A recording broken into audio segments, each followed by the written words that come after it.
Oh, So I know this has to be discussed with the agent, Mr. Gillies, but talk to me about the female situation after you signed for $1 million. Come on. Oh, you're really throwing me under the bus here. We both have girlfriends. I love mine. I'm staying loyal. Yeah, What's your move? I love mine. I'm staying loyal too. You heard it here first. Top V is all about chivalry. Loyalty.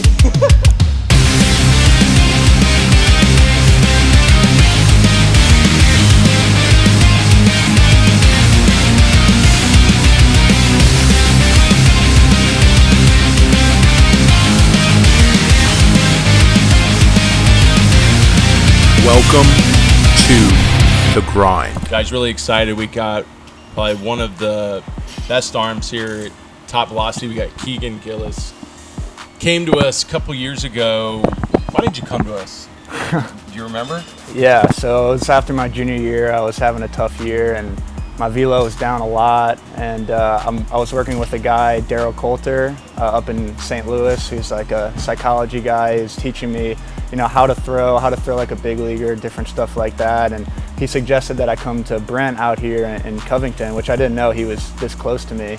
I was kind of skeptical at first because TopVelocity is like, well, like, this guy gonna try to blow me out? Is he gonna try to like do something crazy? And then once I walked in and he showed me the ropes, showed me what I'm doing wrong and how that I can come in and do his program and fix what I was doing wrong, it was a no-brainer for me.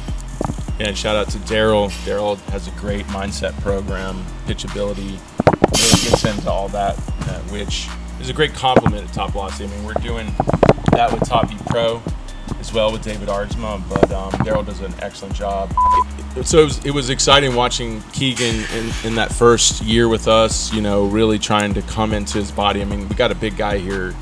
You were what, back then, 6'9", what, when you first came in? 235. Right, so somewhere. 235, and you've been up, what's been your highest so far? 255 now. 255. So big guy, and I just saw the potential with you was to fill your frame out. I don't think you really had enough work filling out your frame.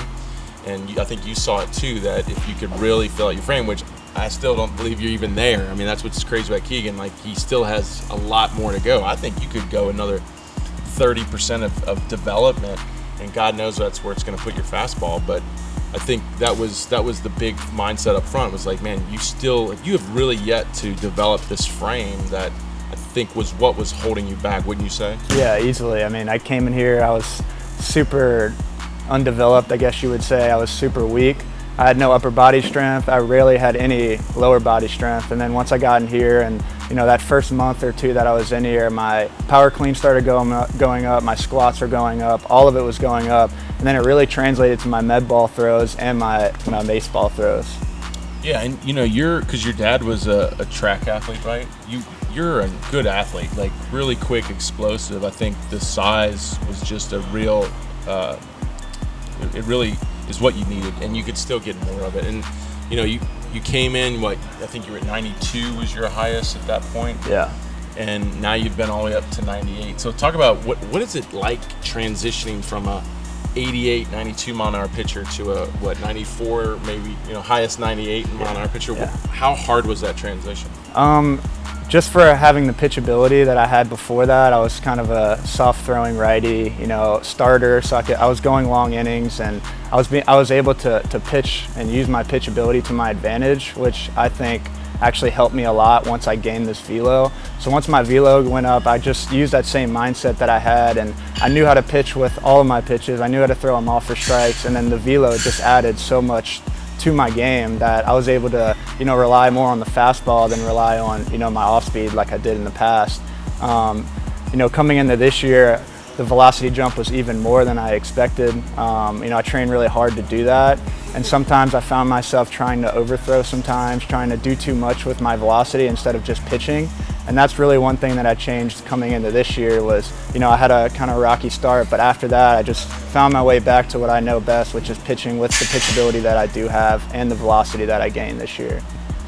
So, I mean that it was crazy. I remember, your first year bullpens were, I think, we started getting into like touching 94s and getting excited. And then I remember the next year, your first bullpen, you were like right out of the gate 94. Yeah. And then I saw it immediately at that point. I was like, wow, he's going to be a whole new pitcher this year. I mean, wouldn't you credit that huge jump. That's a huge jump. I mean, guys going 88, 92 to 94, 96 and up, it just changes the game because you're just getting into that 1% of those guys that can do that, specifically at the college level. Wouldn't you say that huge jump for you is what really impacted your college career? Because I think a lot of guys are seeing, like, you had one really good year and then maybe some just average years, and then all of a sudden you just like come out of your shoes and you dominate. You had what was your ERA this year? Like a .96 or something. .96 ERA, closing at Tulane, good team. And so, like, what do you credit? I mean, what do you credit to this huge transformation? Because I think a lot of people are going to see this, they're going to be like, well, all of a sudden he was an average pitcher, now he's a great pitcher. Like, what are you crediting to that? Was it the velo? Did it give you some other mindset, or what was it? Yeah, I mean, the velo definitely helped out a lot. You know, throwing 88 and then throwing 96 is just two completely different things. I'm able to run the fastball up in the zone now. My horizontal breaks have changed. Everything on my pitches have changed, which has helped me in the long run now. But I'd say just learning what my body's doing, learning how my body moves on the mound, how I can use that to my advantage is really what kind of separated me. So I can make in-game adjustments, I can make in-season adjustments to kind of pitch as I want to pitch instead of just like relying on my arm to throw. And I think that's really what kind of separated me with the velo. I mean, it changed my game completely. Yeah, I think a lot of people think velocity just is like something. It's like a standalone metric, and it really isn't. Velocity exists in your, like you were saying, in your brakes and your spin. It exists in your mindset. Yeah. So it's like, it's not just going up there and all of a sudden I'm throwing 4 miles an hour harder. It's like I'm throwing 4 miles an hour, 5 miles an hour harder, and my ball's breaking harder. Hitters are reacting completely different to it, which changes my mindset. Like, yeah. It's a lot of people think it's just one thing, and it's not. It really encompasses a lot to do with a pitcher.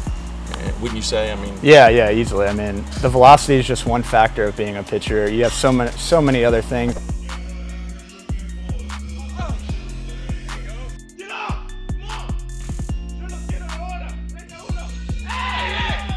And I think this program allows you to gain that velocity, but also that command. I mean, the command is the biggest part of a game. If you can't throw strikes, it doesn't matter if you're throwing 100 or not.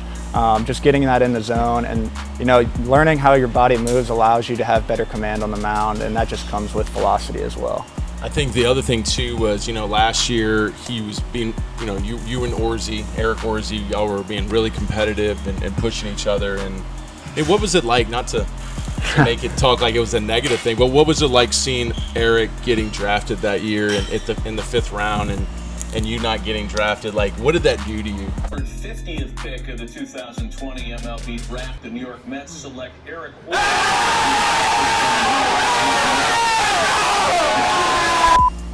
It definitely set a fire under my butt. I mean, look, me and Eric worked out for a while. He much deserved that. I mean, he was throwing, you know, a 96 before I was even close to it, really, and he deserved that as much as I did. And I was so happy for him in that moment. But me not getting drafted too, it really did set that fire under my butt. And I just wanted to work as hard as possible so that I never had to feel like that again. And I just wanted to work up to 100. That was my main goal. I didn't get that this year, but I got really close to it, and I was really happy at my results that I got. And I think, you know, that fire is what got me to this point. It's why that I had such a successful season. But, you know, in those early days, it was hard, you know, just seeing the draft come and my name not called, not getting picked up, you know, it was hard for me. But, you know, I just got back in the weight room, got back to what I knew, and really trained for this year. I mean, that was a pretty tough year for everybody. I mean, only 5 overall picks. So, but I think that's a testament to Keagan really showing his competitive nature. Obviously, this is something he truly wants, and you can see what it did to him. It completely transformed him. It was that kind of that straw that broke the camel's back, right? Yeah, easily. But to me, I think I know with you getting drafted. I mean, just talk about you, what you're looking for. What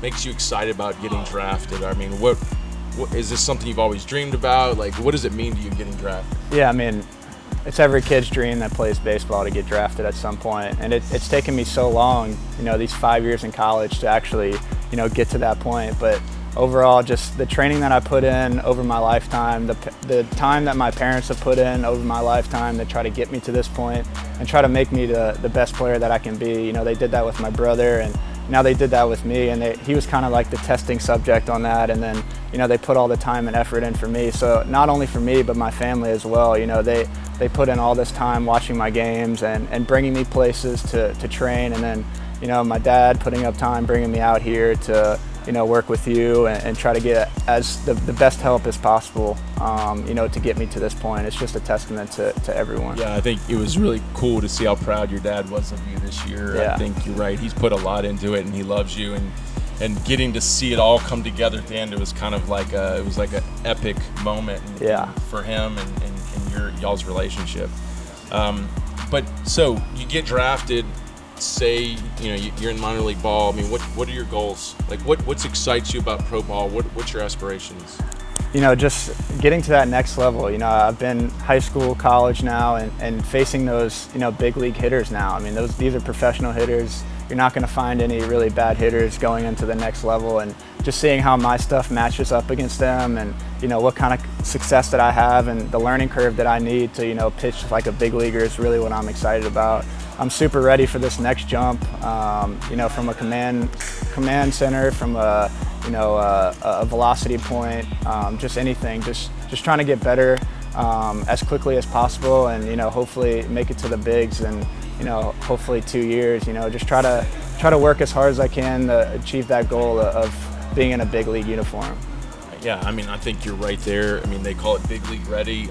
You know, you gain, you know, another 15, 20 pounds. Your velo is going to sit up a little bit higher.